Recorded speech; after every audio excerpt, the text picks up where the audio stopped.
ഹരേ രാമ രാമ രാമ ഹരേ ഹരേ, ഹരേ കൃഷ്ണ കൃഷ്ണ കൃഷ്ണ ഹരേ ഹരേ. ഹരേ രാമ രാമ രാമ ഹരേ ഹരേ, ഹരേ കൃഷ്ണ കൃഷ്ണ കൃഷ്ണ ഹരേ ഹരേ. സച്ചിദാനന്ദരൂപായ വിശ്വോൽപത്യാദിഹേതവേ താപത്രയവിനാശായ ശ്രീകൃഷ്ണായ വയം നമഃ. മൂകം കരോതി വാചാലം പങ്കും ലംഘയത്തെ ഗിരിം യൽകൃപാതമഹം വന്ദേ പരമാനന്ദമാധവം. പീതാംബരം കരവിരാജിതചക്രശംഖകൗമോദഗീസരസിജം കരുണാസമുദ്രം രാധാസഹായമതിസുന്ദരമന്ദഹാസം വാതാലയേശമനിശം ഹൃദി ഭാവയാമി. ഭൂതനാഥ സദാനന്ദ സർവഭൂതദയാപരാം രക്ഷ രക്ഷ മഹാബാഹോ ശാസ്ത്രേ തുഭ്യം നമോ നമഃ. നമഃ സദസേ നമോ മഹദ്ഭ്യഃ.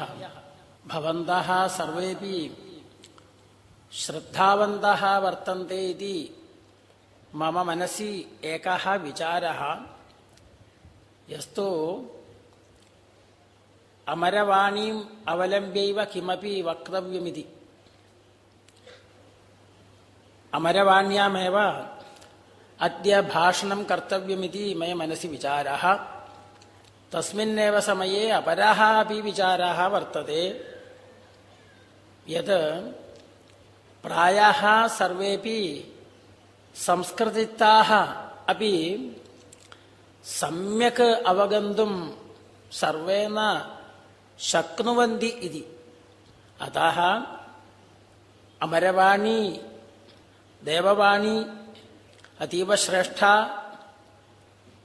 തഥാപി താം വിഹായ ഇദാനീം തു കൈരളീമേവ അവലംബ്യ വക്തുമിച്ഛാമി. കൈരള്യാമേവ മലയാളഭാഷായാമേവ വക്തുമിച്ഛാമി. യദി സംസ്കൃതഭാഷായാം വച്മി സർവേ പ്രായഃ കേഷാഞ്ചന ക്ലേശകരഃ സ്യാദിതി മലയാളഭാഷായാമേവ വച്മി. ഒരു ശാസ്ത്രമാവ് കാരണം ഇതിലുപയോഗിക്കുന്ന ആ ഭാഷയിൽ ഒക്കെ സംസ്കൃതത്തിലുള്ള സംഭാഷണമാവ് കാരണം സംസ്കൃതത്തിൽ പറയാൻ അധികം വിഷമം വരില്ല. കാരണം ഇതിലുള്ള വാക്കുകൾ തന്നെ എടുത്താൽ മതി. അങ്ങനെയാണെങ്കിലും കുറേ ആളുകൾക്കൊക്കെ സംസ്കൃതം അറിയുമെങ്കിലും പെട്ടെന്ന് കേൾക്കുമ്പോൾ ഒരു പകുതിയെ മനസ്സിലാവുള്ളൂ. പകുതിയൊക്കെ മനസ്സിലാവും. മലയാളിക്ക് സംസ്കൃതം മനസ്സിലാക്കാൻ വളരെ വിഷമം വരില്ല. നമ്മൾ ഉപയോഗിക്കുന്ന മലയാളത്തിലധികവും സംസ്കൃതം. എങ്കിലും നമ്മുടെ ഉദ്ദേശം ഒരു കാര്യം പറയുമ്പോൾ എല്ലാവരും അത് ഗ്രഹിക്കണം എന്നാണല്ലോ.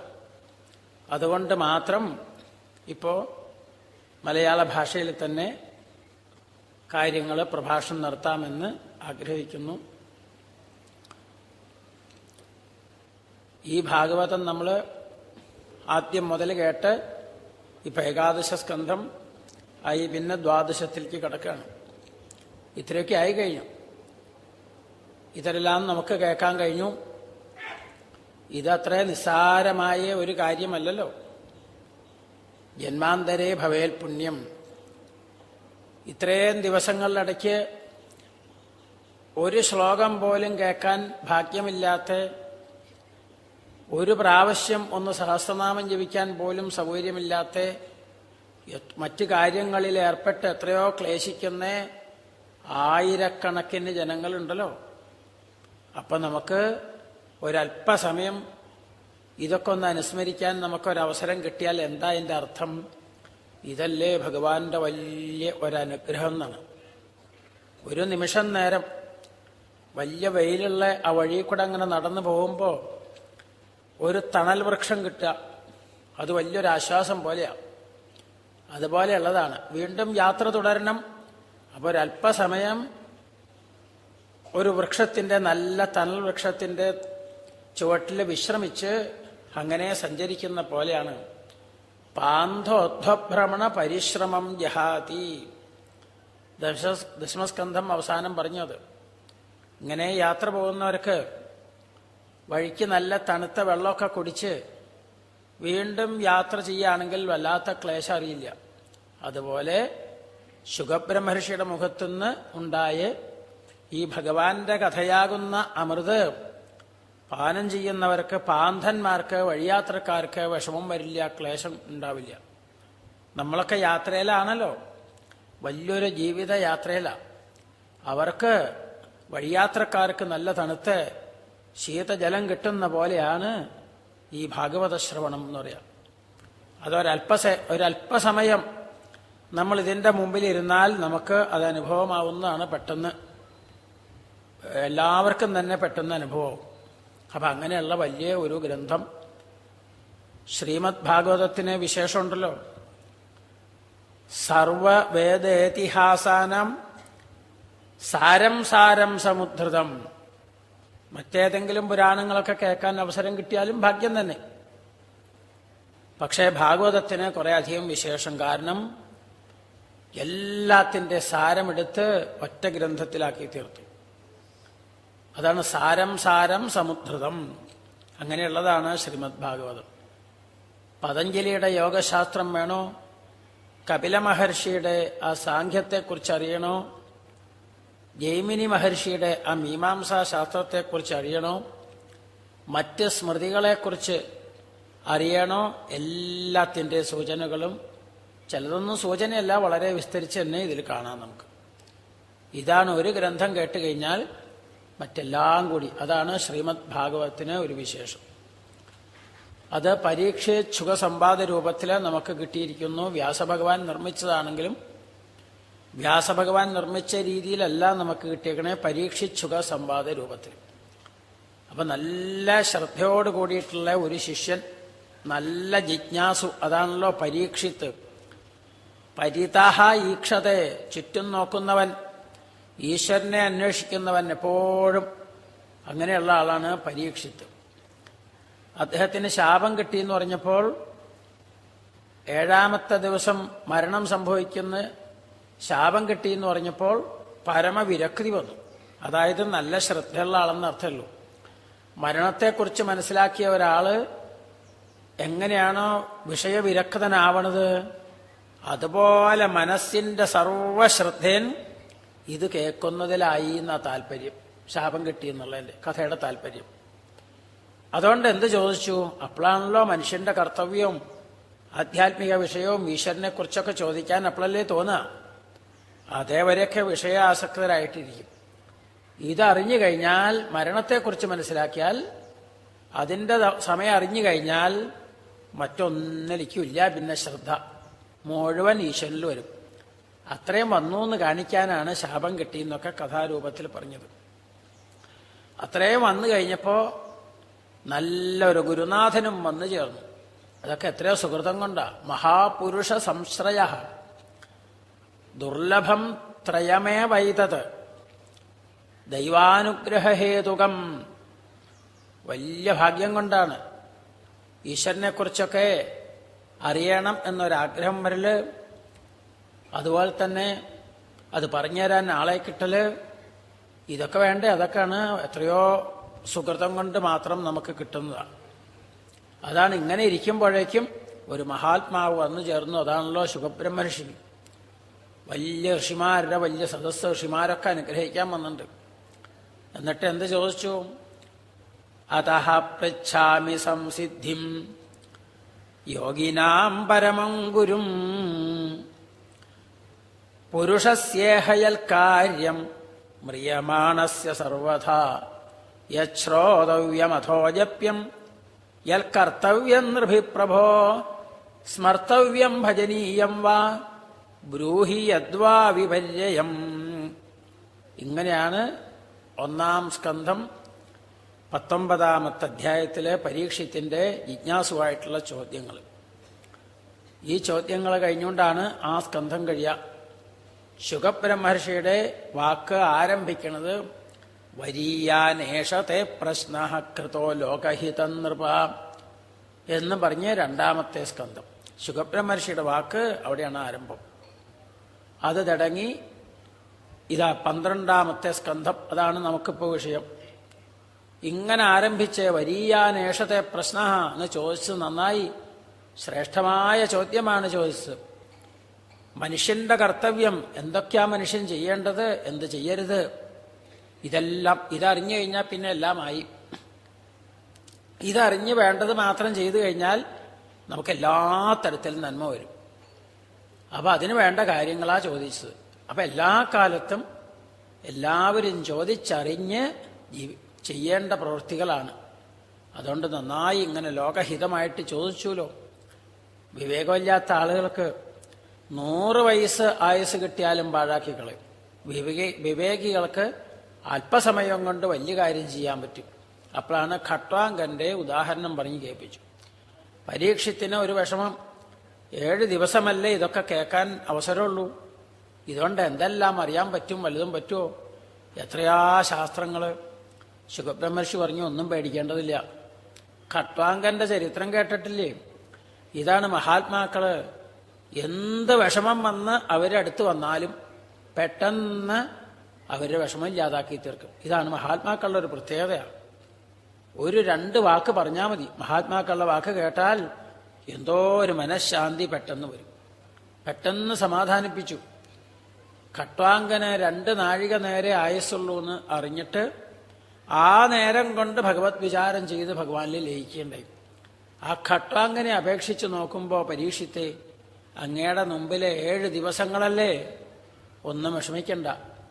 എൻ്റെ അച്ഛൻ്റെ മുഖത്തുനിന്ന് സർവശാസ്ത്രങ്ങളിലെ സാരമായ ഭാഗവതം ഞാൻ ഗ്രഹിച്ചിട്ടുണ്ട്. അത് അങ്ങയ്ക്ക് പറഞ്ഞുതരാം. അതെല്ലാം അങ്ങയ്ക്ക് ഇതാ പറഞ്ഞുതരാം. 7 ദിവസം കൊണ്ട് പാടാൻ പറ്റും എന്ന് പറഞ്ഞുകൊണ്ട് ആദ്യം സമാധാനിപ്പിച്ചുകൊണ്ടാണ്. എന്താ മനുഷ്യന്റെ കർത്തവ്യം എന്ന് ചോദിച്ചില്ലേ? ഹരിഃ സർവത്ര സർവദാ ശ്രോതവ്യ കീർത്തിതവ്യശ്ച സ്മർത്തവ്യശ്ചേച്ഛതാ ഭയം.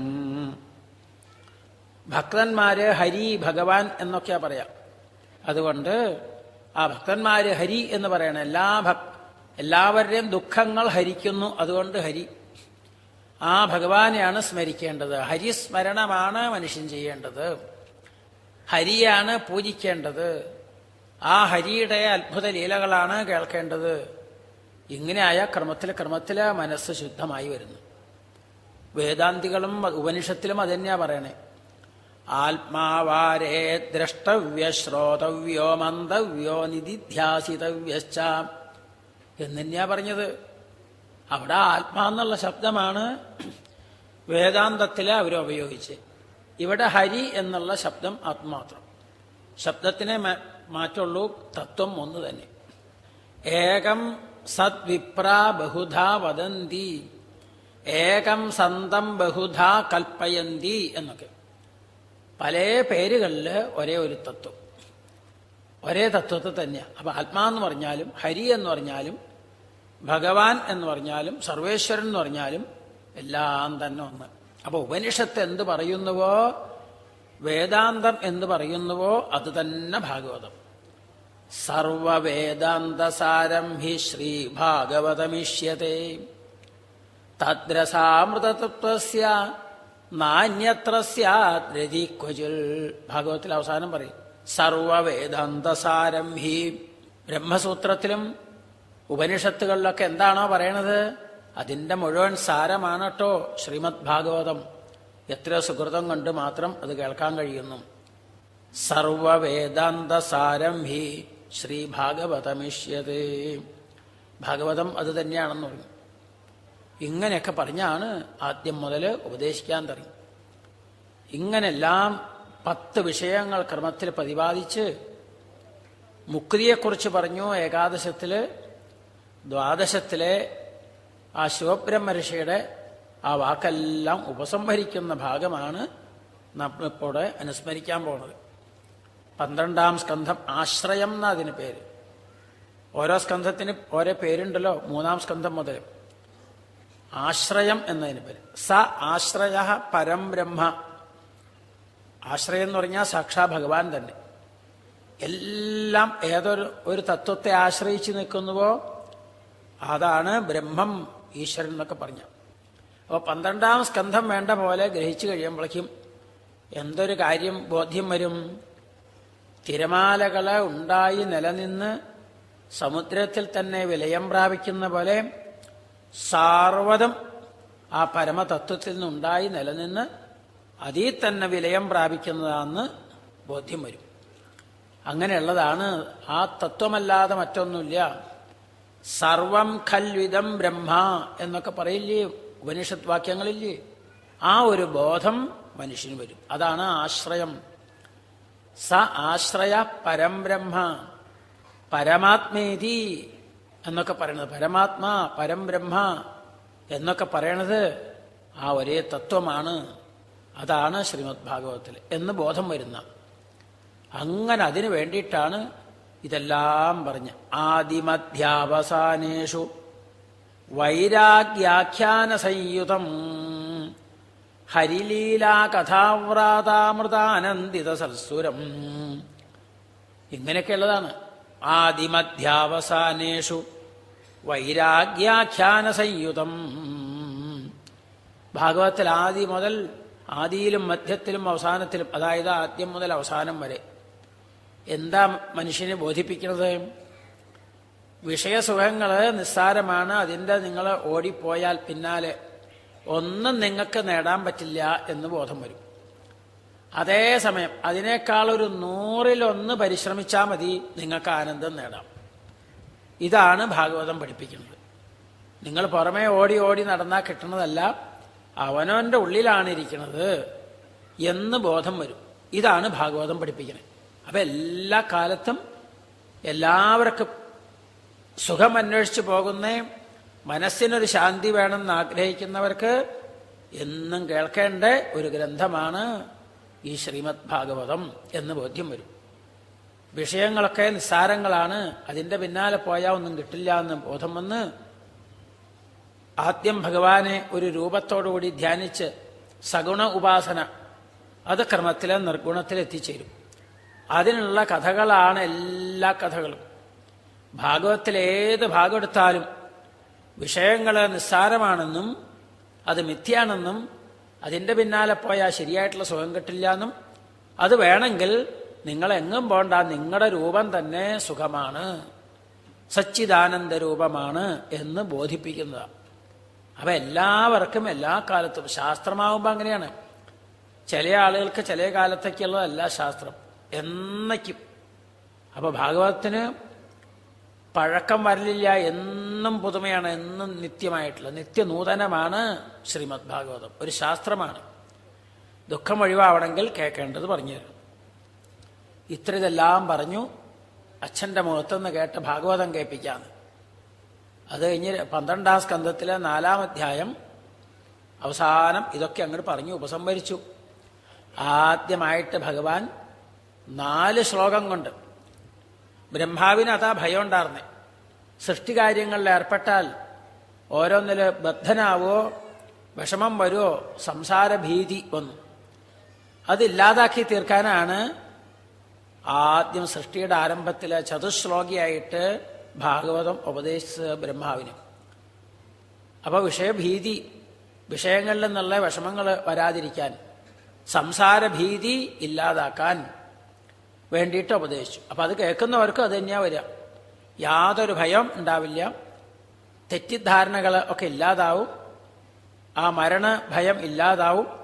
ഇതിനൊക്കെ വേണമെങ്കിൽ ഈ ശ്രീമദ് ഭാഗവത ശ്രവണം മതിയെന്ന.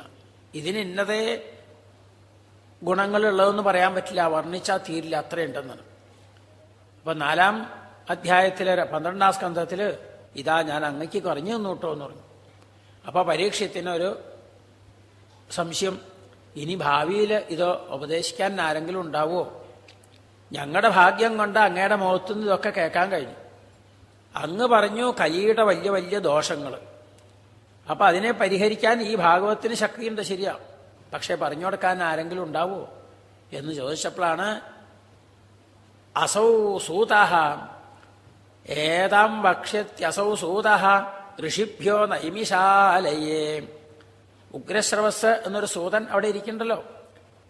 ആ രോമഹർഷന്റെ പുത്രൻ ആ സൂതനെ ചൂണ്ടിക്കാണിച്ചുകൊണ്ട് ശുകബ്രഹ്മർഷി പറഞ്ഞു, അല്ലേ അങ്ങ് ശ്രദ്ധിച്ച് കേട്ടില്ല, അതുപോലെ കേട്ടുകൊണ്ടാണ് ഈ സൂതൻ ഇരിക്കുന്നത്. ഇദ്ദേഹം ഇവിടുന്ന് പോയി കഴിഞ്ഞാൽ ജിജ്ഞാസുക്കൾക്ക് പലർക്കായിട്ട് പറഞ്ഞു കൊടുക്കും. 4 ആൾക്ക് 10 ആൾക്ക് അങ്ങനെ പറഞ്ഞു കൊടുത്ത് ഇദ്ദേഹം നൈമിഷാരണ്യത്തിൽ ചെന്ന് ചേരും. അവിടെ ആയിരക്കണക്കിന് ഋഷിമാരുണ്ടാവും. അവരിദ്ദേഹത്തിനെ പൂജിച്ച് ചോദിക്കും സർവശാസ്ത്രങ്ങളിലെ സാരമൊക്കെ. അപ്പൊ ഈ ഭാഗവതം പറഞ്ഞു കൊടുക്കും. അങ്ങ് ചോദിച്ച ചോദ്യങ്ങളും ഞാൻ അതിന് പറഞ്ഞ ഉത്തരമാണ് ഈ മഹാത്മാവോടെ കേൾപ്പിക്കുക. അതായത് പരീക്ഷിച്ചുക്കോ സംവാദത്തില് ഭാഗവതം. ആ ഋഷിമാരെന്ത് ചെയ്യും? ഇത് മുഴുവൻ കേട്ട് കഴിയുമ്പോൾ ഇത്രയും ശ്രേഷ്ഠമാണ് ഈ ഗ്രന്ഥം എന്നുണ്ടെങ്കിൽ ഇത് നമ്മുടെ ശിഷ്യന്മാർക്ക് പറഞ്ഞു കൊടുക്കണം എന്ന് വിചാരിച്ച ആ ഋഷിമാരൊക്കെ അവരുടെ ശിഷ്യന്മാരെ പഠിപ്പിക്കും. അവരവരുടെ ശിഷ്യന്മാരെ.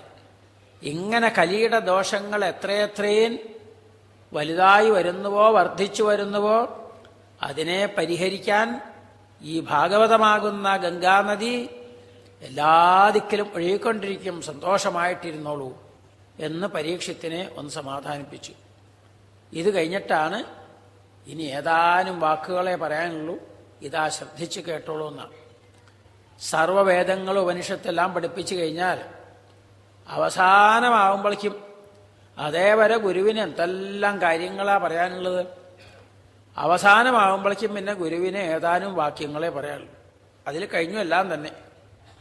അയമാത്മാ ബ്രഹ്മ പ്രജ്ഞാനം ബ്രഹ്മ തത്വമസി അഹം ബ്രഹ്മാസ്മി. കഴിഞ്ഞു.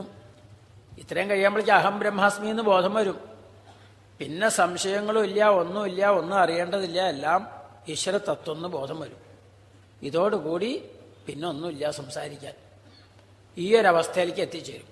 അതുപോലെയാണ് ഇത്രയും കാര്യങ്ങൾ പറഞ്ഞതിന് ശേഷമാണ് വർണ്ണിക്കാൻ പോണത്. എന്താണ്? 13.5 ശ്ലോകമാണ്. ചെറിയൊരു അധ്യായമാണല്ലോ.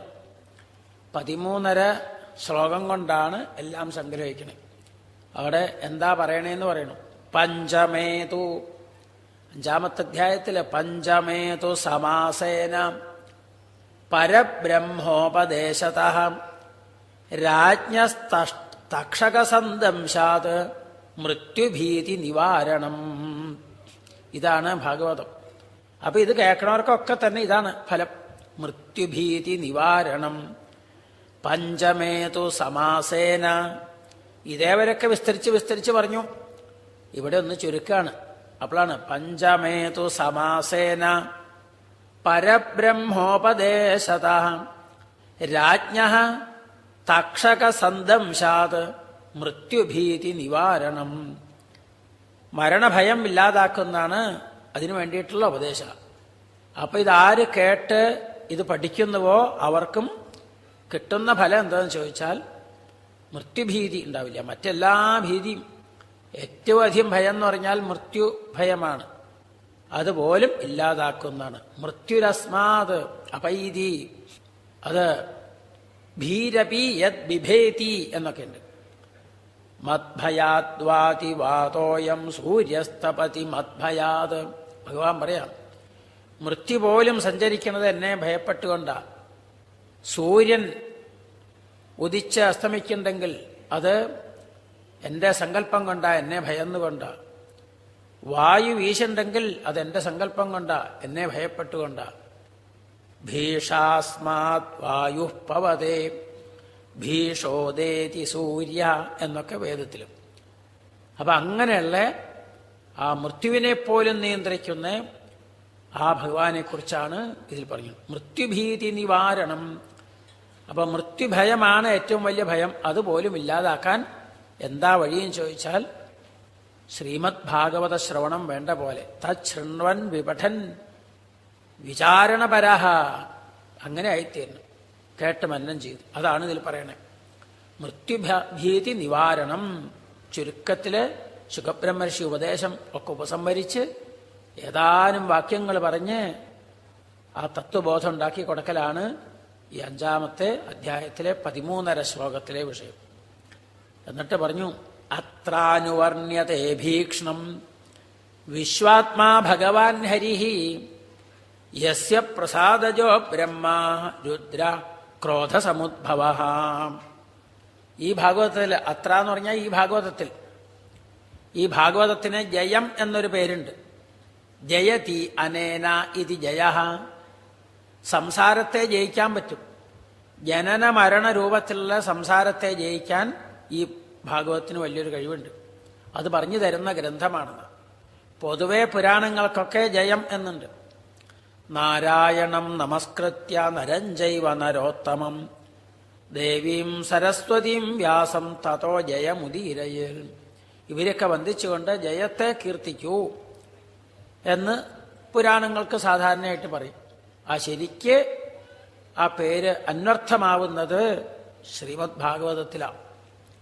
സംസാരത്തെ ജയിക്കാൻ പറ്റുന്നതാണ് ഈ ശ്രീമദ് ഭാഗവതം. അത്രാനുവർണ്യതേ ഭീക്ഷ്ണം. ആദ്യം മുതൽ അവസാനം വരെ എപ്പോഴും തന്നെ പറയണത് ആ സാക്ഷാൽ വിശ്വാത്മാ ഭഗവാൻ ഹരിഹി, വിശ്വാത്മാവായിട്ടുള്ള ആ ഭഗവാനെ കുറിച്ചാണ് ഇതിലാദ്യന്തം പറഞ്ഞുകൊണ്ടിരിക്കുന്നത്, എപ്പോഴും പറയുന്നത്.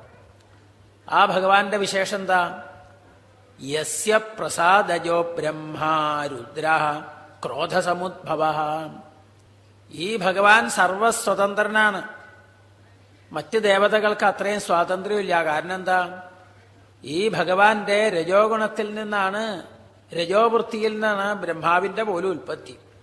തമോ ഗുണത്തിൽ നിന്നാണ് രുദ്രന്റെ പോലും ഉൽപ്പത്തി.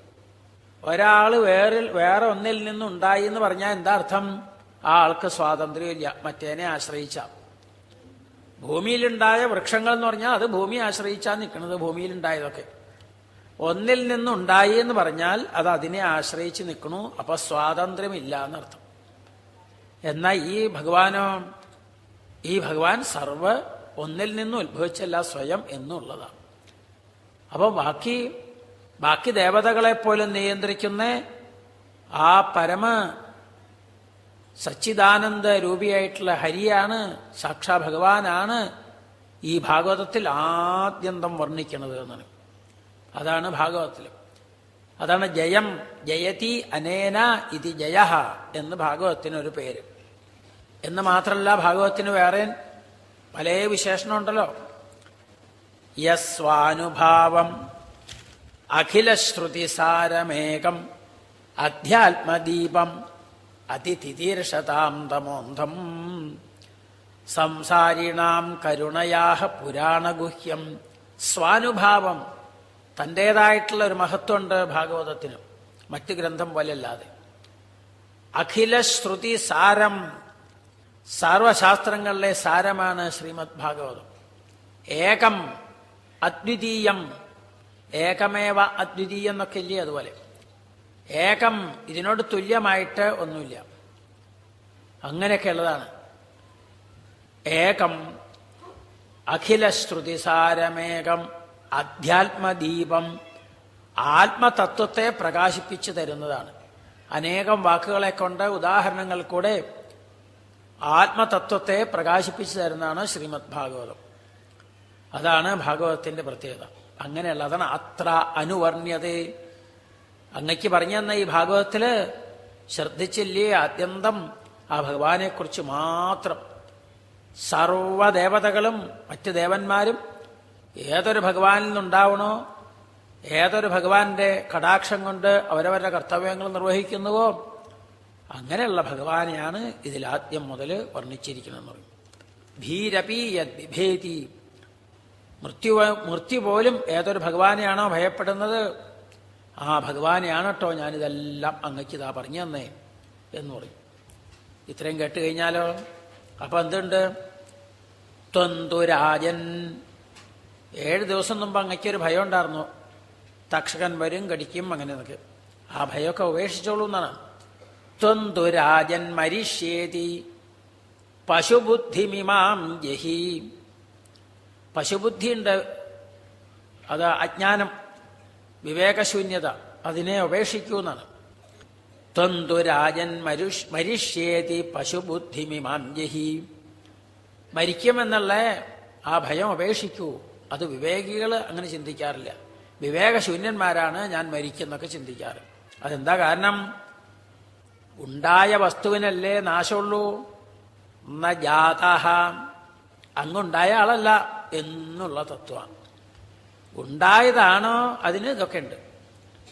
ഉണ്ടായ വസ്തുക്കൾക്കെല്ലാം നാശമുണ്ട്. ജാതസ്യ ധ്രുവോ മൃത്യുഃ അസ്തി ജായത്തെ വർദ്ധത്തെ വിപരിണമത്തെ അപക്ഷീയത്തെ നശ്യതി. ഇങ്ങനെ ഷഡ്ഭാവങ്ങൾ എന്ന് പറയും. ഈ 6 ഭാവങ്ങളൊക്കെ ഉണ്ടായ പദാർത്ഥത്തിനേ ഉള്ളൂ. ന ജാതഃ, അങ്ങുണ്ടായ ആളല്ല. ഈ ശരീരമെല്ലാം താല്പര്യം. ന ജാതഃ പ്രാഗ് അഭൂതഃ, പണ്ടില്ലാതിരുന്ന് ഇടയ്ക്ക് വെച്ചുണ്ടായതാണെങ്കിൽ ഇതിനൊക്കെ ഇതുണ്ട്. അങ്ങ് അതുപോലെയുള്ളതല്ല. ദേഹവത് ത്വന്നനങ്ഷ്യസി, ദേഹം അങ്ങനെയുള്ളതാ, ഇടയ്ക്ക് വെച്ചുണ്ടായതാ. അതിന് നാശമുണ്ട്. ഉണ്ടായ വസ്തുക്കൾക്ക് നാശമുണ്ട്.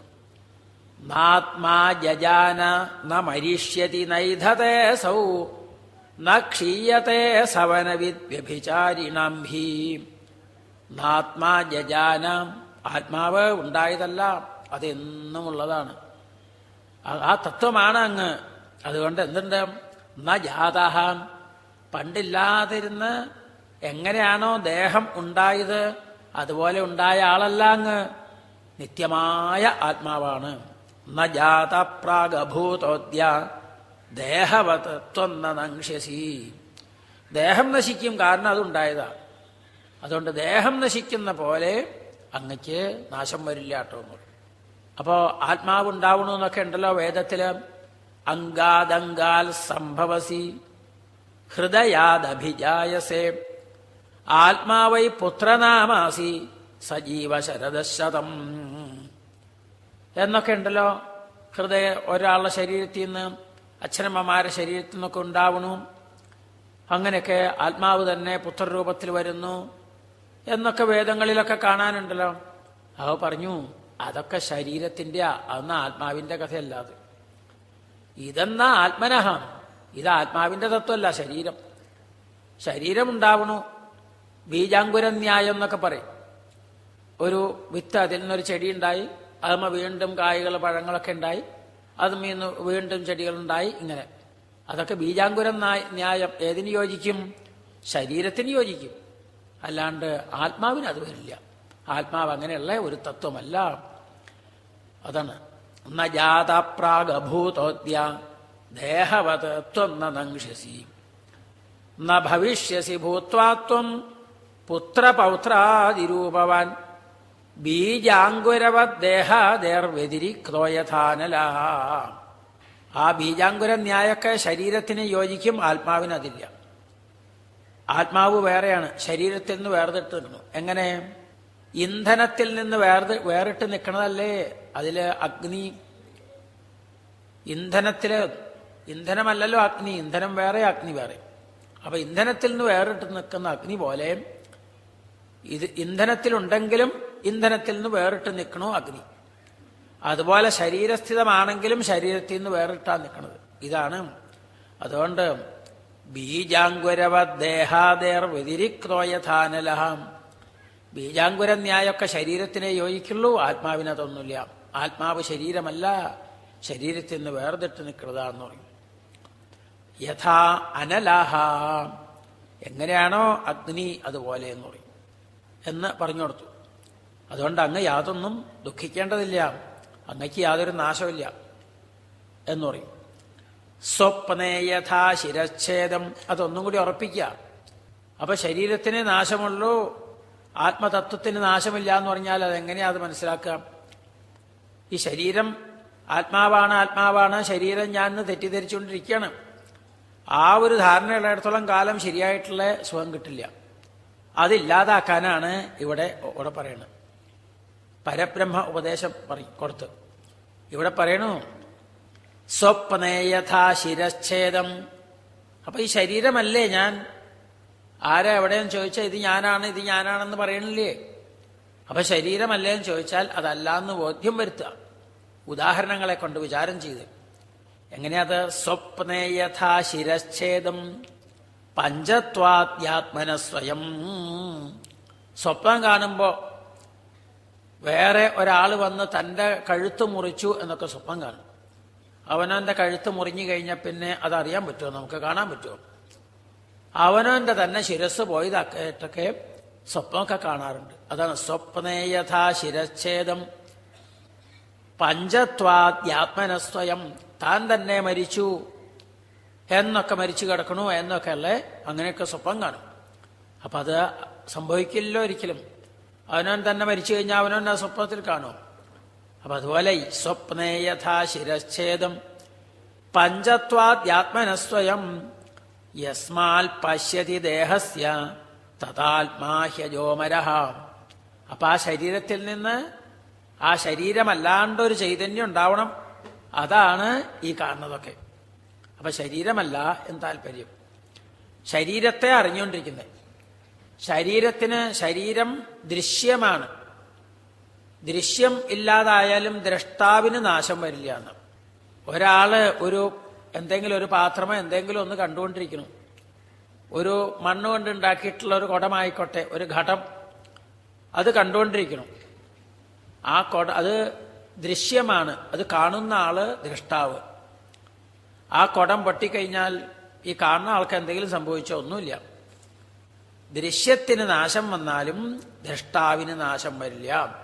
അപ്പൊ അങ്ങ് ശരീരത്തെ അറിയണില്ലേ? എന്റെ ശരീരന്ന്. അപ്പൊ ശരീരത്തെ അറിയണ്ടെങ്കിൽ ശരീരം ദൃശ്യമാണ്, അതിനെ അറിയണ ആളാണ് ദ്രഷ്ടാവ്. ഇതാണ് ലോക നിയമം. ദൃശ്യം നശിച്ചാലും ദ്രഷ്ടാവിന് നാശമില്ല. ദൃശ്യമല്ല, ദൃശ്യത്തിൽ നിന്ന് വേറിട്ട് നിൽക്കുന്ന ഒരു ചൈതന്യമാണ് ദ്രഷ്ടാവ്. ഈ തത്വം മനസ്സിലാക്കി കഴിഞ്ഞാൽ ഇപ്പൊ നിരന്തരം വിചാരം ചെയ്യാം. അപ്പൊ ശരീരത്തെ പോലും അറിയണം. ഞാൻ ഉണർന്നിരിക്കുന്നു, ഞാൻ സ്വപ്നം കണ്ടു, ഞാൻ സുഖമായി ഉറങ്ങി, അവിടെയൊക്കെ ഒരു ഞാനില്ലേ? ആ തത്വമാണ്. അത് ഇതിനൊക്കെ സാക്ഷിയായിട്ടിരിക്കുന്നത്. അപ്പൊ അവസ്ഥാത്രയത്തിന് പോലും സാക്ഷിയായിട്ടിരിക്കുന്ന ആ പരമ ചൈതന്യമാണ് അങ്ങ്. അതുകൊണ്ട് അങ്ങ് പേടിക്കണ്ട. അതുകൊണ്ട് അങ്ങക്ക് യാതൊരു കാലത്തും നാശം വരില്ല എന്നുമുള്ള ആത്മചൈതന്യമാണ്, തത്വമാണ് അങ്ങ് എന്ന് പറഞ്ഞു കൊടുക്കുക.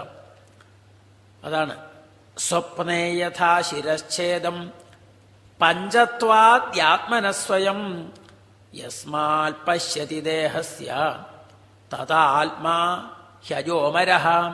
ഇത് വെച്ച് നോക്കുമ്പോൾ ആത്മാവ് അജനാണ്, ജനിക്കാത്തതാണ്, എന്നുമുള്ളതാണ്. ജനിച്ചിട്ടുണ്ടെങ്കിൽ അതിന് നാശമുണ്ട്. അജഹ അമരഹ.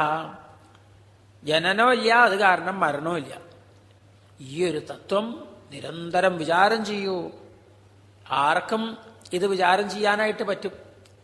പരീക്ഷത്തിനോട് എന്നോ ലോകത്തിന് പറഞ്ഞതല്ല, എന്നും ഗുരുനാഥൻ മുമ്പിലിരുന്ന് പറയാം.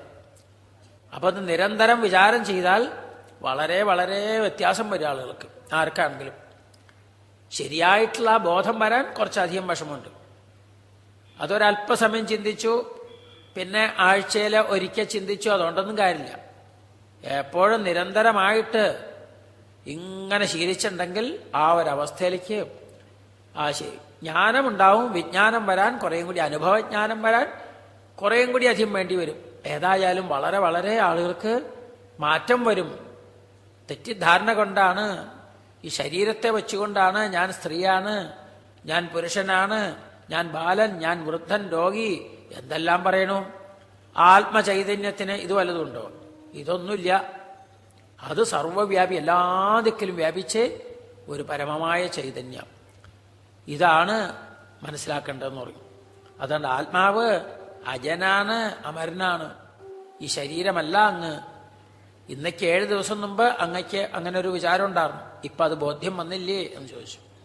ഒരു ഉദാഹരണം പിന്നെ പറയണു. ഘടേ ഭിന്നേ യഥാകാശഃ ആകാശസ്യാദ്യഥാ പുരാ ഏവം ദേഹേ മൃതേ ജീവോ ബ്രഹ്മ സമ്പദ്യതേ പുനഃ. ഒരു പാത്രം ഉണ്ടാക്കി കഴിഞ്ഞാൽ, ഒരു കുടം ഉണ്ടാക്കിയാൽ അതിൻ്റെ ഉള്ളിലുണ്ടല്ലോ ആകാശം. അതിൻ്റെ ഉള്ളിൽ ആകാശം ഒഴിഞ്ഞ സ്ഥലം അതുണ്ട്. ആ കുടം പൊട്ടിക്കഴിഞ്ഞാലോ ആ ആകാശം ഇല്ലാതായി. പുതിയൊരാകാശം ഉണ്ടാവലോ ഇല്ലാതാവലോ വാസ്തവത്തിൽ വല്ലതും ഇവിടെ നടന്നോ? ഈ ഘടമാകുന്ന ഒരു ഉപാധി വന്നപ്പോൾ ആളുകൾ എന്ത് പേരിട്ടു? ഘടാകാശം എന്ന്. അല്ലാണ്ട് അങ്ങനെ ഒരു ആകാശമൊന്നും ലോകത്തിലില്ല. ഒരു പാത്രം ഉണ്ടാക്കിയപ്പോൾ അതിൻ്റെ ഉള്ളിലത്തെ ഒഴിഞ്ഞ സ്ഥലത്തിന് ഘടാകാശം എന്ന് പേരിട്ടു. ആ പാത്രത്തിന്റെ ഉള്ളിലുള്ള ആകാശം എന്ന്. ആ പാത്രം പൊട്ടിപ്പോയി കഴിഞ്ഞു, അപ്പോൾ മഹാകാശം. ഈ ആകാശം ഇല്ലാണ്ടായി മറ്റേ ആകാശത്തോടുകൂടി ചേർന്നു. ഇവിടെ പുതിയ ആകാശം വരലോ പുതിയ ആകാശം ഉണ്ടാവലോ അതില്ലാതാവലോ വാസ്തവത്തിൽ വല്ലതും നടന്നോ? ഒന്നുമില്ല. ഈ ഉപാധിയുടെ നാശം മാത്രം. ഉപാധി ഉണ്ടായി, അതില്ലാതായി. ഇങ്ങനെ നോക്കുമ്പോൾ ശരീരമാകുന്ന ഉപാധി ഉണ്ടായി, അപ്പോ അത് കഴിഞ്ഞ് അതില്ലാതാവും. ഇത്രയേ ഉള്ളൂ. ആത്മചൈതന്യം ആദ്യം. ആകാശം എപ്പോഴും കുടം ഉണ്ടാക്കുന്നതിന് മുമ്പും കുടം പൊട്ടിക്കഴിഞ്ഞാലും ഇപ്പോൾ ആദ്യ അവസാനമൊക്കെ തന്നെ ആകാശം ഒരേപോലെ തന്നെ. ഇതുപോലെ നോക്കുമ്പോൾ ശരീരം ഉണ്ടായാലും കുറെ കാലം നിലനിന്നാലും അതില്ലാതായാലും ആത്മചൈതന്യത്തിന് ഒരു കാലത്തും മാറ്റം വരുന്നില്ല. അതെന്നും ആത്മാഹ്യജോമരഹ. അതുകൊണ്ട് ആത്മാ അജനാണ്, അമരനാണ്. ആകാശം പോലെ സർവ്വതിനും ആശ്രയം. ആകാശം പോലെ സർവ്വതിനും ആശ്രയമായി ഇരിക്കുന്ന ഒരു ചൈതന്യം. അതിനാദിയോ അവസാനോ ഇതൊന്നുമില്ല. എല്ലാ ദിക്കിലും വ്യാപിച്ച് ആ വലിയ ചൈതന്യമാണ്, ഒരു ശക്തിയാണ്. അതാണ് ആത്മാവ്. അതാണ് അങ്ങ് എന്ന് പറയും. അതാണ് ഘടേ ഭിന്നേ യഥാകാശ. പൊട്ടിക്കഴിയുമ്പോൾ കുടം പൊട്ടിക്കഴിയുമ്പോൾ ആകാശം പണ്ടത്തെ പോലെയാവണം, മഹാകാശത്തോടുകൂടി ചേർന്നു. ആകാശസ്യാദ്യഥാ പുരാ ഏവം ദേഹേ മൃതേ ജീവോ ബ്രഹ്മ സമ്പദ്യത്തെ പുനഃ. അപ്പൊ ഈ ശരീരത്തിലുള്ള ജീവചൈതന്യം ആ വലിയ ഈശ്വര എല്ലാ ദിക്കിലും വ്യാപിച്ച ചൈതന്യത്തോടുകൂടി അങ്ങോട്ട് ചേരും. കുടം പൊട്ടുമ്പോൾ കുടത്തിന്റെ ഉള്ളിൽ ആകാശം മഹാകാശത്തോടുകൂടി ചേരുന്ന പോലെ ഈ ശരീരമാകുന്ന ഉപാധി അതുണ്ടായതല്ലേ, അതിന് നാശമുണ്ടല്ലോ. അത് കഴിഞ്ഞാൽ അത് ആ ചൈതന്യം ആകാശം പോലെ എല്ലാ ദിക്കിലും വ്യാപിച്ച് ആ ചൈതന്യത്തോടുകൂടി അത് ചേരും. ഇതാണ് അതിന്റെ സ്വഭാവം. ആ ചൈതന്യമാണ് അങ്ങ്. അപ്പൊ നാശമുണ്ട് നാശമുണ്ടെന്ന് തെറ്റിദ്ധരിക്കുന്നതോ വേറൊന്നിന്റെ നാശം തൻ്റേതായിട്ട് തെറ്റിദ്ധരിക്കാം. ഇതാണ് വന്നേക്കുന്നത്. അപ്പൊ അങ്ങനെ ഏവം ദേഹേ മൃതേ ജീവോ ബ്രഹ്മ സമ്പദ്യത്തെ പുനഃ. ഇങ്ങനെ വിചാരം ചെയ്തിരിക്കുന്ന ആളുണ്ട്. അവരാണ് യോഗീശ്വരന്മാരൊക്കെ. അവർക്ക് മരണത്തെക്കുറിച്ച് ഭയമോ ഇതൊന്നുമില്ല. കാരണം അവർക്ക് കാര്യം മനസ്സിലായി. നിരന്തരം നിരന്തരം വിചാരം ചെയ്ത് അവർക്ക് മനസ്സിലായി ശരീരം പോയാലൊന്നും തനിക്ക് ഒന്നും നാശം വരില്ല, താൻ ആത്മചൈതന്യമാണെന്ന് നിരന്തര വിചാരം കൊണ്ട് ആ ബോധം വന്നു കഴിഞ്ഞാൽ അവർക്കുണ്ടോ പിന്നെ മരണഭയം? അതാണ്. അങ്ങനെയുള്ള വലിയ മഹാത്മാക്കൾക്കൊന്നും എന്തു വന്നാലും മരണഭയമില്ല. ശങ്കരാചാര്യരെ ബലി കൊടുക്കാനായിട്ട് കാപാലികന്മാരെ കഴുത്ത് വെട്ടാൻ വന്നപ്പോൾ പോലെ അദ്ദേഹത്തിന് യാതൊരു ഭയവുമില്ല. കാരണം എന്താ? ഇതൊന്നും തന്നെ ബാധിക്കില്ല എന്ന് ആ ആത്മബോധം വന്നു കഴിഞ്ഞാൽ പിന്നെ ശരീരമൊക്കെ വളരെ നിസ്സാരമാണെന്ന് മതി. അതുണ്ടായതാണ്, അത് പോയിക്കോട്ടെ എന്ന്. ഇങ്ങനൊരവസ്ഥയിലേക്ക് എത്തും. അതാണ് ഇവിടെ ഉപദേശിച്ചത്. ഏവം ദേഹേ മൃതേ ജീവോ ബ്രഹ്മ സമ്പദ്യതേ പുനഃ. എന്നിട്ട് പറയണു മനഃ സൃജതി വൈ ദേഹാൻ ഗുണാൻ കർമാണി ചാത്മനഃ തന്മനഃസൃജതേ മായ തതോ ജീവസ്യ സംസൃതി. എങ്ങനെയാ ജീവന് ജനന മരണം എന്നൊക്കെ വരുന്നത്? മനസ്സാണ് എല്ലാ സൃഷ്ടിക്കും മൂലം. ആ മനസ്സിനെ മായ സൃഷ്ടിക്കുന്നു. ആ മനസ്സാണ് ശരീരം, ഗുണങ്ങള്, ത്രിഗുണങ്ങള്, ശരീരം എല്ലാം തന്നെ. മനഃസൃജതി വൈ ദേഹാൻ. ദേഹങ്ങളെ സൃഷ്ടിക്കുന്നു, ഒക്കെ മനസ്സിന്റെ സങ്കല്പമാണ്. ഗുണങ്ങളെ സൃഷ്ടിക്കുന്നു, കർമ്മങ്ങൾ സൃഷ്ടിക്കുന്നു, ഇതെല്ലാം തന്നെ ഇങ്ങതൊക്കെ മനസ്സാണ്. ആ മനസ്സിനെ സൃഷ്ടിക്കുന്നത് തന്മനഃസൃജതേ മായ തതോ ജീവസ്യ സംസൃതി. ആ മായാബന്ധം കൊണ്ടാണ് മനസ്സിൽ ഇങ്ങനെയുള്ള ചിന്തകളൊക്കെ വന്ന് ഇല്ലാത്തതൊക്കെ ഉണ്ടെന്ന് സങ്കല്പിച്ച് അങ്ങനെ ഇരിക്കുമ്പോഴാണ് ഈ വിഷമം വരുന്നത്. അപ്പൊ അങ്ങനെ നിരന്തരമായിട്ട് ശരീരമാണ് ഞാൻ എന്ന് ഉറപ്പിച്ചു വരുമ്പോൾ അതിനോടുള്ള തന്മയീഭാവം കാരണം അതിന്റെ നാശം തൻ്റെതായിട്ട് അങ്ങോട്ട് പെട്ടെന്ന് തെറ്റിദ്ധരിക്കുകയാണെന്ന് പറയും. ഇതാണ് ജനന മരണം സംസാരം. സംസരതി ഇത് സംസാര. ജനിക്കുന്നോ മരിക്കുന്നോ, ജനിക്കുന്നോ മരിക്കുന്നു. ഇതൊക്കെ തോന്നല് ഈ മായാശക്തി കൊണ്ടാണ് എന്ന് പറയും. അപ്പൊ എല്ലാത്തിനും മനസ്സാണ് എല്ലാത്തിനും കാരണമായിട്ടിരിക്കുന്നത്. ആ മനസ്സിനെ മായ സൃഷ്ടിക്കണമെന്ന് പറയും. അപ്പൊ ഈ കാണുന്ന പ്രപഞ്ചം ഇതൊക്കെ മനസ്സിന്റെ സൃഷ്ടിയാന്നാ പറഞ്ഞു. ഈ കാണുന്നതൊക്കെ മനസ്സിന്റെ സൃഷ്ടിയാണ്. അത് പെട്ടെന്ന് അങ്ങോട്ട് പറഞ്ഞ ആൾക്ക് ചിന്തിച്ചാ പെട്ടെന്ന് ബോധ്യം വരും. ഇതൊക്കെ എങ്ങനെയാ മിഥ്യയാണ്, ഇല്ലാത്തതാണ്, മനസ്സിന്റെ സൃഷ്ടിയാണ്, സത്യമല്ല എന്നൊക്കെ പറഞ്ഞാൽ എങ്ങനെയാ മനസ്സിലാവണേ? ചിന്ത ചെയ്യൂന്നാണ്, വിചാരം ചെയ്യുമ്പോൾ ആളുകൾക്ക്. അതാണ് തൃണ്വൻ വിപഠൻ വിചാരണപരഹം. വിചാരം ചെയ്യുമ്പോഴാ മനസ്സിലാവുക. എവിടെയാ പറഞ്ഞത് അതിനെങ്ങനെ? ഇവിടെ പറഞ്ഞു, ഒരു ഉദാഹരണം പറയണം. സ്നേഹാധിഷ്ഠാന വർത്യഗ്നിസംയോഗോ യാവദീയത്തെ തതോ ദീപസ്യ ദീപത്വം ഏവം ദേഹകൃതോ ഭവ രജസ്വത്വതമോ വൃത്യാ ജായത്തെ യഥാ വിനശ്യതി. എങ്ങനെയാണത് മിഥ്യയാണ്, ഉള്ളതല്ല എന്ന് എങ്ങനെ മനസ്സിലാവും എന്നാണെങ്കിൽ അതിന് ഒരു ദീപനാളം നോക്കിക്കോളൂ എന്നാണ്. ഒരു ദീപം ഇങ്ങനെ കത്തി ജ്വലിച്ചുകൊണ്ടിരിക്കണം, ദീപനാളം ഇങ്ങനെ തെളിഞ്ഞു കാണാം എന്ന് പറയാം. ഇത് വാസ്തവത്തിൽ സത്യമാണോ? ഇതുപോലെയാണ് ഈ സംസാരം. വാസ്തവത്തിൽ പലതും കൂടി ചേർന്നിട്ട് ഒരു തോന്നല. എന്തൊക്കെ അതിന്? സ്നേഹ അധിഷ്ഠാന വർത്തി അഗ്നിസംയോഗ യാവദീയത്തെ തതോ ദീപസ്യ ദീപത്വം. പലതും വേണം അതിന്. കുറച്ച് എണ്ണ, ഇന്ധനം വേണം. ഒരു വിളക്ക് കത്തിക്കൊണ്ടിരിക്കുന്നുണ്ടെങ്കിൽ അതിന് എണ്ണ വേണം, അത് ഒഴിക്കാനായിട്ടൊരു ദീപത്തട്ട് വേണം, ഒരു തിരി വേണം, അതുമ്മേ നമ്മൾ അഗ്നി ജ്വലിപ്പിക്കണം. അതുമ്മ അഗ്നി ജ്വലിപ്പിച്ചു കഴിഞ്ഞാൽ പിന്നെ ദീപനാളം ഇങ്ങനെ കണ്ടുകൊണ്ടിരിക്കും. ഇത് വാസ്തവത്തിൽ ആ ദീപനാളം എന്തുണ്ട്? ഈ ഉപാധികളെ ആശ്രയിച്ചാ നിൽക്കണത്. ഇതിലേതെങ്കിലും പോയി കഴിഞ്ഞാൽ ഇതൊന്നും ഉണ്ടാവില്ല. ഈ തിരി ഇല്ലെങ്കിലോ, എണ്ണയില്ലെങ്കിലോ, ദീപത്തട്ടില്ലെങ്കിലോ, അതുമ്പോ നമ്മൾ തീ പിടിപ്പിച്ചില്ലെങ്കിലോ ദീപനാളമൊന്നും കാണില്ല. അപ്പൊ ഇത്രയും എണ്ണത്തമ്മിലാണ് ദീപനാളം കാണുന്നത്. ഇതുപോലെ എങ്ങനെയാ കാണുന്നത്? ആ എണ്ണയുടെ സ്ഥാനത്ത് കർമ്മവാസന. അതെവിടെ? ദീപത്തട്ട് വേണമെന്ന് പറഞ്ഞില്ലേ? അത് മനസ്സ്. അപ്പൊ കർമ്മം കൊണ്ട്, കർമ്മമാകുന്ന എണ്ണ കൊണ്ട്, മനസ്സാകുന്ന ദീപത്തട്ട്, അതിൽ ശരീരമാകുന്ന ഒരു തിരി, ഇതിലല്ലേ ആശ്രയിച്ച് നിൽക്കണ ജീവൻ. അപ്പൊ ശരീരമാകുന്ന ആ തിരി, അതില് ആ ജീവൻ അതിൽ പ്രവേശിക്കല്, അതാണ് ചൈതന്യം. ആ ചൈതന്യ അധ്യാസമാണ് അഗ്നിയായിട്ടൊക്കെ പറഞ്ഞു. അതുണ്ടെങ്കിൽ എന്തുണ്ട്? ഇതൊക്കെ കൂടി ഇങ്ങനെ നിൽക്കുമ്പോൾ, അപ്പൊ കർമ്മമുണ്ട്, മനസ്സ്, ശരീരം, ജീവചൈതന്യമൊക്കെ കൂടി നിൽക്കുമ്പോൾ എന്തുണ്ട്? ഈ പ്രപഞ്ചം ഇങ്ങനെ കാണും, സംസാരം. ഇതിലേതെങ്കിലും ഇല്ലാതായാൽ, എണ്ണ ഇല്ലാതായാൽ, തിരി ഇല്ലാതായാൽ, ദീപത്തട്ട് ഇല്ലാതായാൽ പിന്നെ ദീപനാളം കാണില്ല. ഇതുപോലെ ഇതില്ലെങ്കിൽ ഇതൊന്നും കാണില്ല. അപ്പൊ ഇതൊക്കെ കൂടിച്ചേരുമ്പോ അതുകൊണ്ട് തോന്നുന്നതാണ് ഈ സംസാരം. ആ ദീപനാളത്തിന്റെ സ്ഥാനത്ത് ഈ സംസാരം. അപ്പൊ ഈ ദീപനാളം സത്യമാണോ എന്ന് ചോദിച്ചാൽ, ദീപനാളം എങ്ങനെ കാണുന്നത്? ഇതൊക്കെ കൂടിയിരിക്കുമ്പോൾ നമുക്ക് ദീപനാളം കാണാൻ പറ്റണത്രേ ഉള്ളൂ, അല്ലാണ്ട് എപ്പോഴും കാണാൻ പറ്റണില്ല.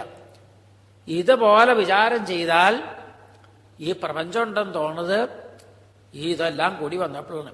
ഈ കർമ്മവും അത് അതിൻ്റെ അടിസ്ഥാനം, അത് നിൽക്കുന്ന അതിൻ്റെ ആധാരമായിട്ടുള്ള മനസ്സ്, ശരീരം, ആ ജീവചൈതന്യം, ഇതൊക്കെ കൂടി ചേർന്നിരിക്കുമ്പോൾ ഈ പ്രപഞ്ചം എങ്ങനെ ഉണ്ടെന്ന് തോന്നും. അതാണ്. അപ്പൊ എണ്ണയും ആ തിരിയും അഗ്നിയും ആ ദീപത്തട്ടും ഇതെല്ലാം കൂടി ചേർന്നിരിക്കുമ്പോൾ ദീപനാളം കാണുന്ന പോലെയാണ്. അപ്പൊ വാസ്തവത്തിലുള്ളതല്ല ഒരു തോന്നൽ. ഇത്രയും ഉപാധി കാരണം ഒരു തോന്നിക്കൊണ്ടിരിക്കുന്നതാണ്. സത്യത്വം അതിന് ഇല്ല എന്നർത്ഥം. പക്ഷെ അത് വിചാരം ചെയ്യുമ്പോഴേ അത് മനുഷ്യന് മനസ്സിലാവുള്ളൂ. അതല്ലെങ്കിൽ ഈ കാണുന്നൊക്കെ ഇങ്ങനെ ഒരു ചിന്തയും ചെയ്തില്ലെങ്കിൽ കാണുന്നൊക്കെ ഇങ്ങനെ ഇതന്നെ സത്യം എന്ന് വിചാരിക്കും. അപ്പോൾ ആളുകൾക്ക് വല്ലാത്ത ദുഃഖം വരും. അപ്പോൾ പല തരത്തിലും ക്ലേശിക്കേണ്ടി വരും. ഇതുകൊണ്ട് വേദാന്തം എന്താ പഠിപ്പിക്കുന്നത്? ശാസ്ത്രം നിങ്ങൾ വിചാരം ചെയ്യോ, കാണുന്നതും കേൾക്കുന്നതൊക്കെ അതിലേതാ സത്യം, ഏതാണ് മിഥ്യ, ഇതിന് കാണുന്നതിന് എത്രണ്ട് സത്യത്വമുണ്ട് എന്ന് വീണ്ടും വീണ്ടും വിചാരം ചെയ്യാൻ പറയാം. അത് പഠിപ്പിക്കുകയാണ് ശ്രീമദ് ഭാഗവതമാകുന്ന ശാസ്ത്രം. അതാണ് ശ്രീമദ് ഭാഗവതം ശാസ്ത്രം കലൗ കീരേണ ഭാഷിതം. ശ്രീമദ് ഭാഗവത ശാസ്ത്രങ്ങൾ ഇതാ പഠിപ്പിക്കാം. ശാസ്ത്രജ്ഞന് വലിയ ദുഃഖമുണ്ടാവില്ല, അവർക്ക് എല്ലാത്തിൻ്റെ ആ തത്വം മനസ്സിലാക്കി കഴിയും. ശാസ്ത്രം അതാണല്ലോ പറഞ്ഞു തരുന്നത്. ഇതുപോലെ ഈ ശരീരത്തിൻ്റെ ആ ജീവനെ കുറിച്ചൊക്കെ, അതാണ് ശാരീരക മീമാംസ എന്ന് പറയും വേദാന്ത ഭാഷ്യത്തിനൊക്കെ, വേദാന്ത സൂത്രങ്ങളൊക്കെ. ശാരീരകൻ എന്ന് പറഞ്ഞാൽ ശരീര അവച്ഛിന്നമായ ആ ജീവൻ ചൈതന്യം, അതിനെ വിചാരം ചെയ്യുമ്പോൾ ഈശ്വരതത്വം തന്നെയാണ്, നാശമില്ലാത്തതാണ്. ശരീരം വേറെയാണ്, ആത്മചൈതന്യം വേറെയാണ് എന്നുള്ള ആ ബോധം. എങ്ങനെയാണ്? അഗ്നി ഇന്ധനത്തിൽ നിന്ന് വേറെയല്ലേ നിൽക്കണേ, അതുപോലെ മനസ്സിലാവും, വിചാരം ചെയ്താൽ മനസ്സിലാവും. അതാണ് സ്നേഹാധിഷ്ഠാന വർത്തി അഗ്നി സംയോഗോ യാവതീയതേ. ഇതെല്ലാം കൂടി ചേർന്നാൽ, അപ്പൊ എണ്ണയും ആ ദീപത്തട്ടും തിരിയും അഗ്നിയൊക്കെ കൂടി ചേർന്നാൽ ദീപനാളം കാണുന്ന പോലെയാണ് ഈ ശരീരത്തില് ആ ജീവചൈതന്യം, ഈ പ്രപഞ്ചം കാണണമെന്ന് പറയും. തതോ ദീപസ്യ ദീപത്വം ഏവം ദേഹകൃതോ ഭവഃ. അതുകൊണ്ട് ഈ ശരീരത്തെ ആശ്രയിച്ചാണ് ഇതെല്ലാം തന്നെ, ഈ സംസാരം മുഴുവൻ, ജനന മരണാദികൾ മുഴുവൻ ഇതിനെ ആശ്രയിച്ച. അതെങ്ങനെ? രജസത്വ തമോവൃത്യാ ജായതേഥ വിനശ്യതി. രജസ് രജോഗുണം, സത്വഗുണം തമോ ഗുണം, ഇതൊക്കെ അതുകൊണ്ട് രജോ ഗുണം കൊണ്ടുണ്ടാവണു, തമോ ഗുണം കൊണ്ട് നശിക്കണം. ഈ ത്രിഗുണങ്ങളാണല്ലോ സർവ്വതിനും മൂലമായിട്ട് നിൽക്കുന്നത്. അപ്പൊ ഇതാണ് വാസ്തവത്തില് ഈ ആത്മചൈതന്യമാണ് അങ്ങ് സർവ്വതിനും മൂലമായി ഇതാണ്. അതുകൊണ്ട് ജനിക്കുന്നു മരിക്കുന്നു എന്നൊക്കെ തോന്നുന്നത് ഈ ശരീരത്തിന്റെ ദീപനാളം ഉണ്ടായി, ദീപനാളം ഇല്ലാതായി എന്നൊക്കെ. ഇതൊക്കെ ഇതല്ലാതായാൽ ഈ തിരിയോ എണ്ണയോ ദീപത്തട്ടോ ഇതൊക്കെ ഇല്ലാതായാൽ ദീപനാളം കാണാതാവും. അഗ്നി എവിടേക്കെങ്കിലും പോയോ? ഒരു വിളക്ക് ഊതിക്കെടുത്തിയിട്ടുണ്ടെങ്കിൽ അഗ്നി എന്നൊരു സാധനം ലോകത്തില്ലാണ്ടാവുക? ഒന്നുമില്ല. ആ ദീപനാളം വലിയ അഗ്നിയിൽ എല്ലാ ദിക്കിലും വ്യാപിച്ച് അഗ്നി തത്വത്തിൽ ലയിക്കും, അത്രേ ഉള്ളൂ. ആ അഗ്നി തത്വത്തിൽ ലയിക്കണേ ഉള്ളൂ, എങ്ങും പോയില്ല. നമുക്ക് പ്രത്യക്ഷമായിട്ട് കാണാൻ ഈ ഉപാധി ഉണ്ടാവുമ്പോൾ കണ്ടു. ഇതുപോലെ ശരീരമായിട്ട് വരുമ്പോൾ നമുക്കിത് അനുഭവപ്പെടുന്നു. അല്ലെങ്കിൽ എല്ലാ ദിക്കിലും ശരീരം ഇല്ലാതായി കഴിഞ്ഞാൽ ആ ശരീരത്തെ ആശ്രയിച്ചുന്ന ആ ചൈതന്യം മറ്റാത്മചൈതന്യം എല്ലാ ദിക്കിലും വ്യാപിച്ച് ചൈതന്യത്തോടുകൂടി ചേരുന്നു. ഇതാണ് സത്യം. ഇതിൽ മനസ്സ് വച്ചാൽ, ഇത് വിചാരം ചെയ്താൽ പിന്നെ ദുഃഖിക്കേണ്ടി വരില്ല എന്ന് പറയും. അതാണ് രജസത്വ തമോവൃത്യ ജായതേഥ വിനശ്യതി. ന തത്രാത്മാ സ്വയം ജ്യോതി യോ വ്യക്താവ്യക്തയോ പരഃ ആകാശ ഇവ ചാധാരോ ധ്രുവോനന്തോപമസ്തതഃ. ആകാശം പോലെ എല്ലാ ദിക്കിലും വ്യാപിച്ചാണ്. ആധാരഃ സർവ്വതിനും ആധാരമായിട്ടുള്ളതാണ്. എങ്ങനെയാണോ ആകാശം, ആകാശത്തിലാണല്ലോ എല്ലാം നിൽക്കുന്നത്. അപ്പൊ ആകാശം എല്ലാത്തിനും ആശ്രയമായിട്ട് എങ്ങനെ നിൽക്കുന്നുവോ അതുപോലെയുള്ള ആധാരമാണ് ആത്മചൈതന്യം. അതുപോലെ തന്നെ ആത്മാവിലാണ്. ആകാശത്തിലെല്ലാം നിൽക്കുന്നത് എങ്ങനെയാണോ അതുപോലെയാണ് സർവവസ്തുക്കളും ഈ ആത്മചൈതന്യത്തിലാണ് നിൽക്കുന്നത്. ഇത് ബോധ്യം വരുന്നതാണ്. ന തത്രാത്മാ സ്വയം ജ്യോതി യോ വ്യക്ത അവ്യക്തയോ പരഹം.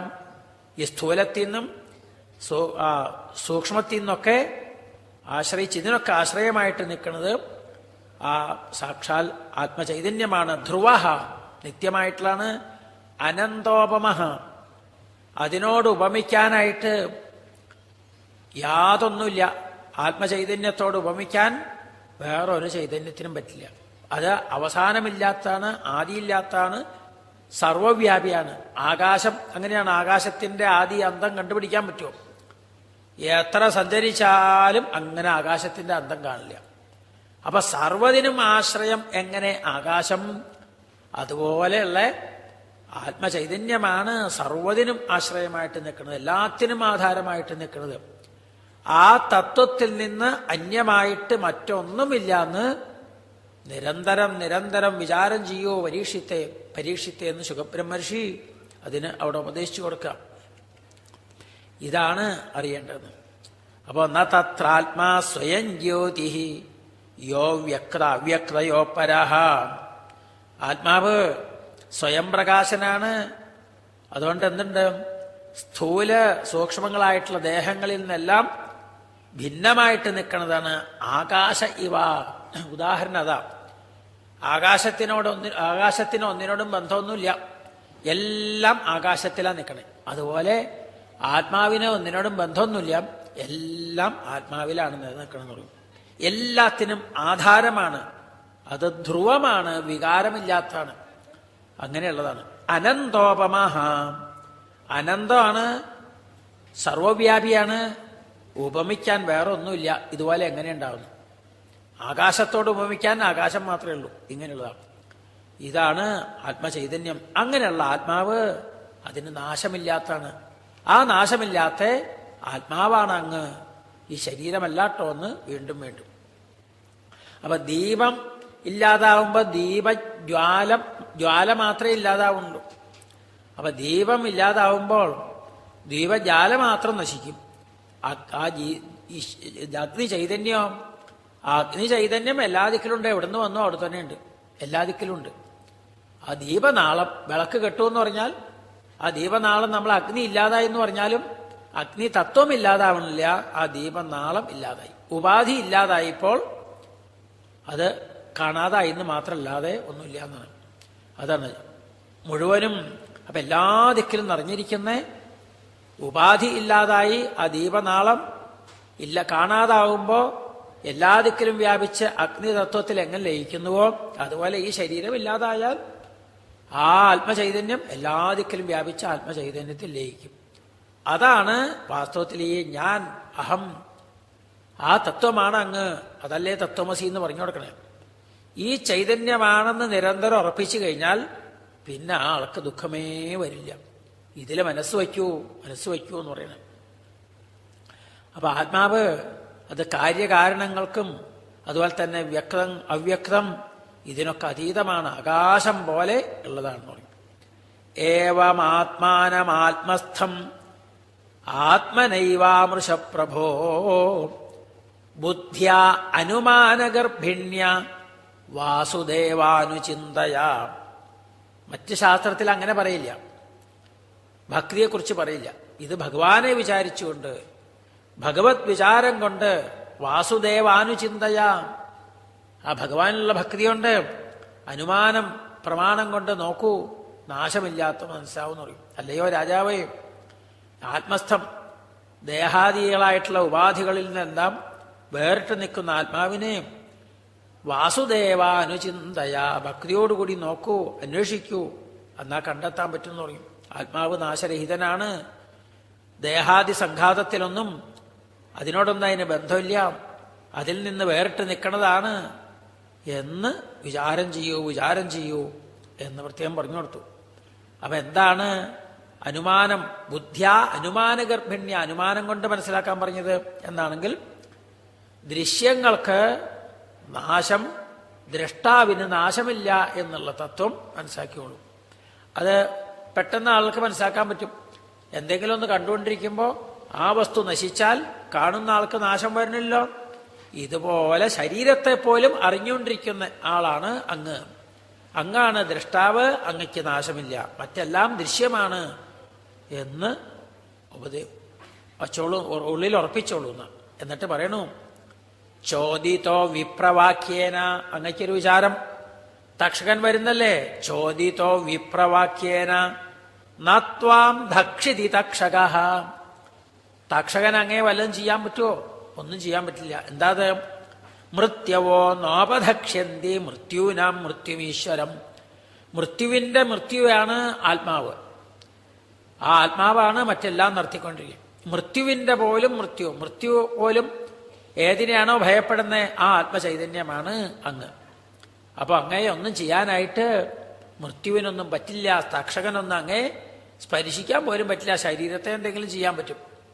ഒന്നും അങ്ങനെ ചെയ്യാൻ പറ്റില്ല എന്ന് പറയും.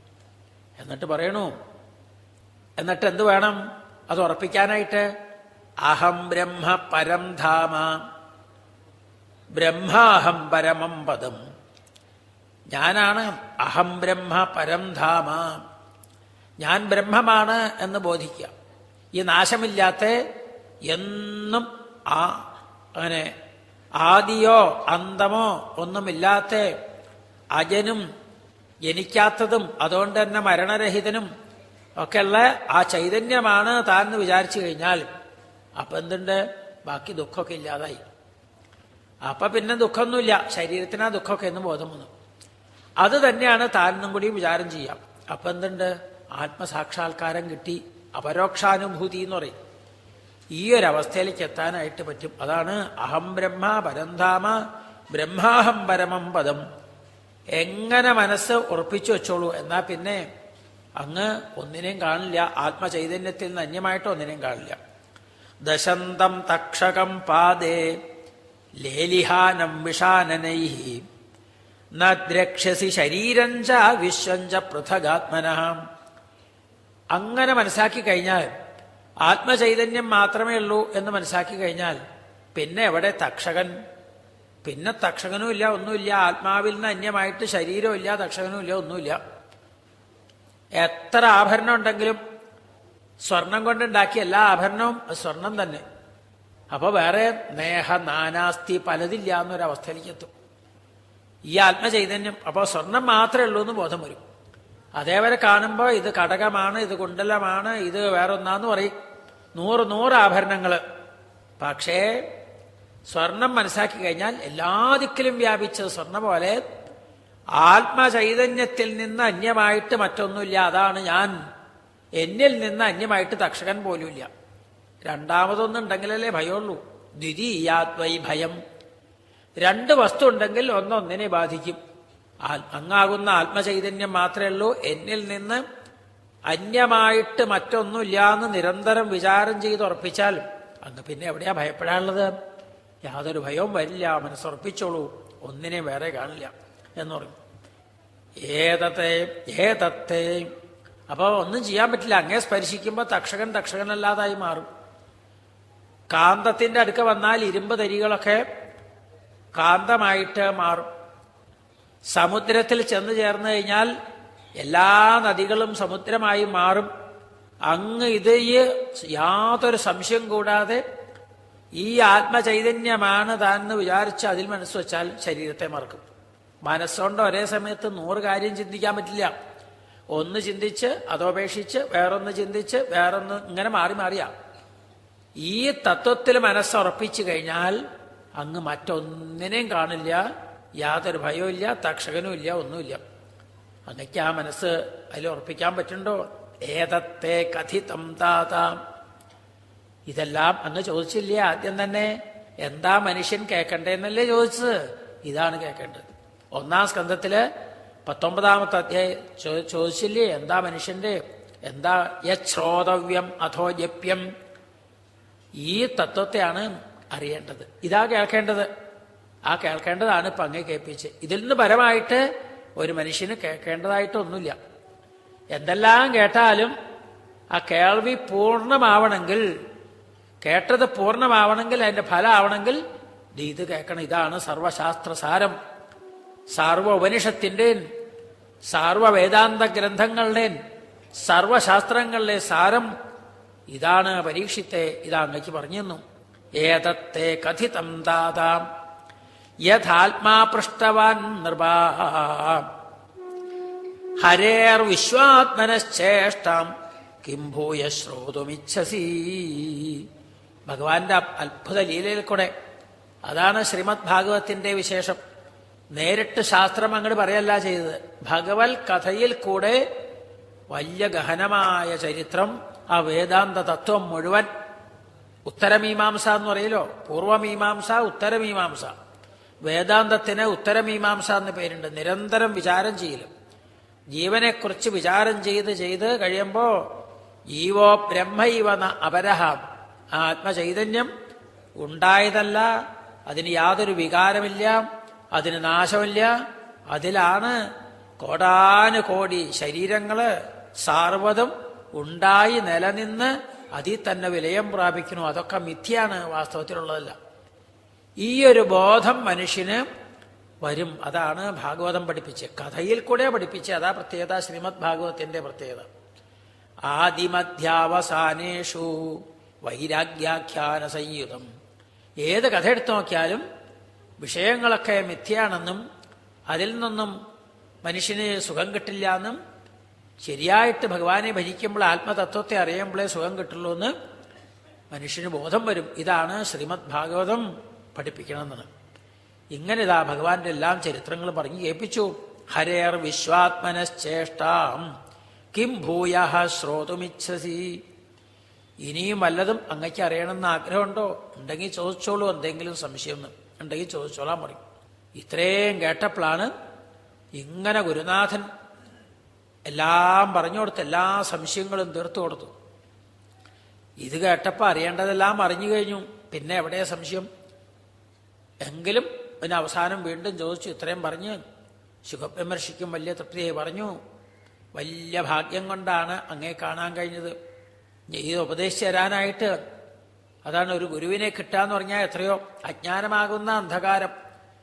യസ്യാം വൈ, ഭാഗവത്തിന്റെ പ്രത്യേകത, യസ്യാം വൈ ശ്രൂയമാണായാം കൃഷ്ണേ പരമപൂരുഷേ ഭക്തിരുൽപദ്യത്തെ പുംസഃ ശോക മോഹ ഭയാപഹ.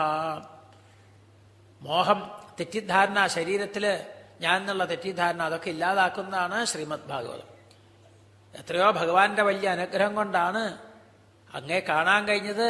അങ്ങയുടെ മുഖത്തുനിന്ന് ഇതെല്ലാം ഗ്രഹിക്കാൻ കഴിഞ്ഞത്. ഗുരുനാഥ ന ബിഭേമി മൃത്യുഭ്യോ ന ബിഭേമ്യഹം എന്ന് പറയണം 6-ാമത്തെ അധ്യായം.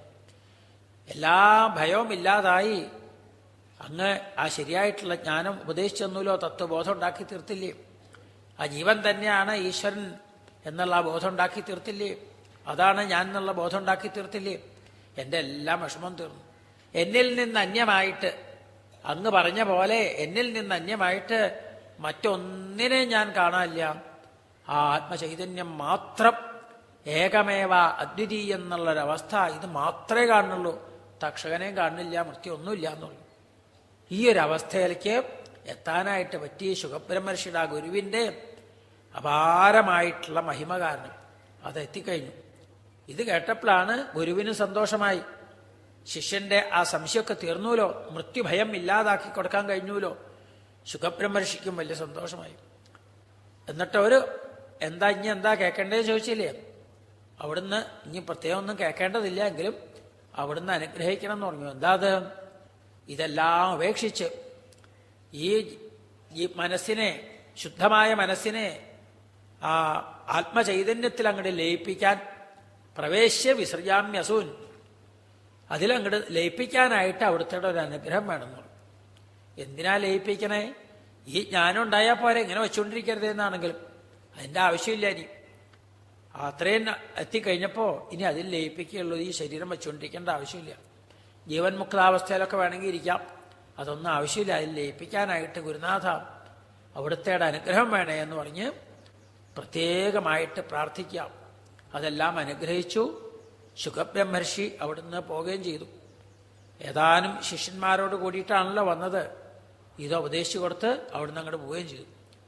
ആ ഗുരു ഉപദേശിച്ച പോലെ ആ മനസ്സ് ഈശ്വര തത്വത്തിൽ മാത്രം വച്ചുകൊണ്ടിരുന്നു. കുറെ കഴിഞ്ഞപ്പോഴാണ് ആ മുനികുമാരന്റെ വാക്കനുസരിച്ച് തക്ഷകൻ വരുന്നു. ആ തക്ഷകൻ ഈ ശരീരത്തെ അങ്ങോട്ട് ദഹിപ്പിക്കുകയും ചെയ്തു. ശരീരത്തെ ദഹിപ്പിച്ചാലും വേണ്ടില്ല, അതായത് കിടന്നാലും വേണ്ടില്ല, എല്ലാത്തിൻ്റെ ഒരു സാക്ഷിയായിട്ട് അദ്ദേഹത്തിന് കാണാൻ കഴിഞ്ഞു. ശരീരമല്ല എന്ന് ബോധം വന്നു. പിന്നെന്താ? ഒരു വസ്ത്രം പഴയതായി അത് അഴിച്ച് ദൂരെ ഇട്ടു. അതിനെ നശിപ്പിച്ചാൽ ആർക്കെങ്കിലും വല്ല വിഷമമുണ്ടോ? അതുപോലെ എൻ്റെ ശരീരം എന്നല്ലേ പറഞ്ഞേ, അപ്പം അത് വേറെ അറിഞ്ഞൂലോ. അതിനെന്ത് സംഭവിച്ചാലും തനിക്ക് യാതൊന്നും, ഇത് തൻ്റെന്ന് തെറ്റിദ്ധരിക്കുമ്പോഴാണ് വിഷമം. അതില്ലാതായി അതിനെന്ത് സംഭവിച്ചാലും തൻ്റേത് തനിക്കൊന്നുമില്ല എന്ന് ഒരു സാക്ഷിയായിട്ട്. ഇങ്ങനെയൊക്കെ എത്താൻ പറ്റുമെന്നാണെങ്കിൽ വൈദ്യന്മാര് ഔഷധം പ്രയോഗിക്കുമ്പോൾ തന്നെ, രോഗികൾക്കൊക്കെ ശസ്ത്രക്രിയ ചെയ്യാറാവുമ്പോൾ ഔഷധം പ്രയോഗിക്കുമ്പോൾ തന്നെ, ഔഷധം പ്രയോഗിച്ചാൽ തന്നെ ഈ ശരീരം വെട്ടിമുറിച്ചാൽ അറിയാത്തൊരവസ്ഥയിലേക്ക് രോഗികൾ എത്താറുണ്ട്. അതിനേക്കാൾ എത്രയോ ഉയർന്ന ഒരവസ്ഥയല്ലേ ആത്മബോധം ഉണ്ടാവുക എന്ന് പറഞ്ഞാൽ. ആ ദൃശ്യവിവേകം ഉണ്ടായി. അങ്ങനെ അപരോക്ഷ അനുഭൂതി വന്നു, ബ്രഹ്മാനുഭൂതി വന്നു. ശരീരത്തിന് എന്ത് സംഭവിച്ചാലൊന്നുമില്ലാത്ത. ഇങ്ങനെ ഗുരുനാഥന്റെ ഉപദേശം കേട്ട് ആ ഭഗവാനിൽ ലയിച്ച് ചേർന്നു എന്ന്.